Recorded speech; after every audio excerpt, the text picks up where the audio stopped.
Hi, this is Lady Lex UK and this is a Dreams Gadget tutorial. We're doing gameplay gear and we've got to the auto guide. Now, this is not a gadget that I use very much, if at all. This gadget is unusual in that it is not designed to be used to make gameplay. This is a tool for building things in assembly mode. What this does is set specific movement restrictions on an asset that it's attached to. So if we open it up, you can see you can restrict it to moving on the grid only. You can have it so it surface snaps, and you can have it so that it stays upright, and you can also fix the minimum and maximum scales. So on this particular auto guide here, if I was to snap that to this asset here, it's set for a minimum and a maximum scale. So if I put Obey Auto Guides on and I try to make my prop bigger or smaller, it's not going to work. So if I move up or down on the D-pad, absolutely nothing is happening.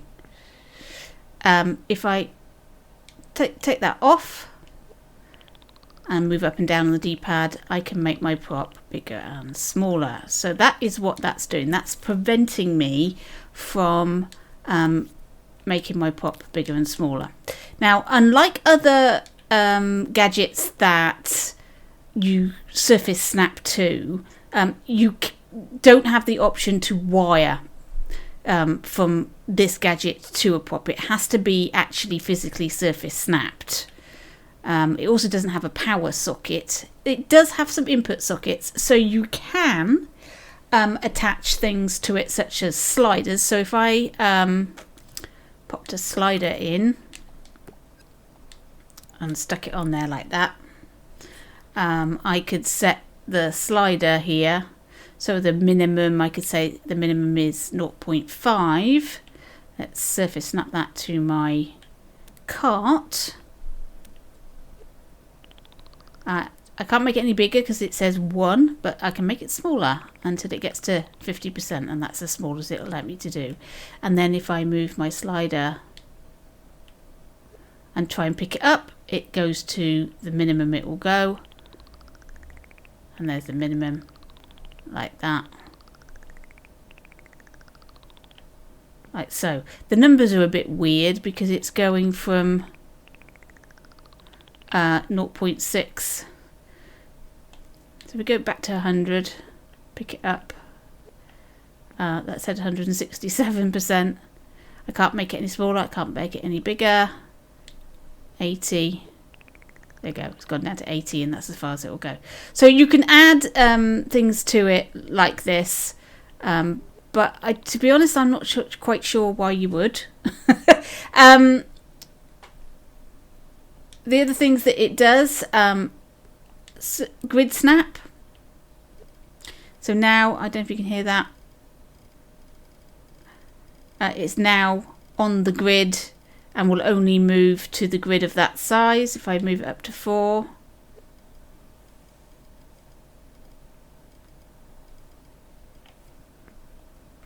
(32).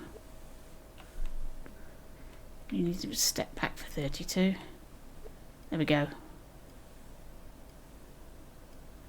So you can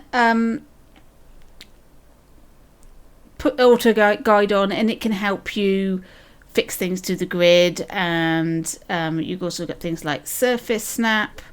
I don't have a link to surface snap it to, but surface snap and snap orientation. Also the stay upright option. Let's turn the grid off.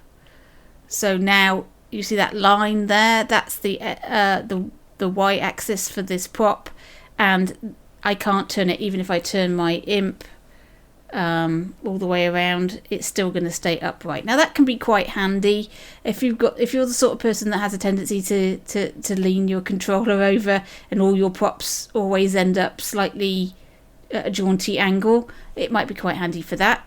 So you can always snap an auto guide to an object. If you're having difficulty placing it down straight, you can always put one of these on, turn that upright on, and then you've got this option.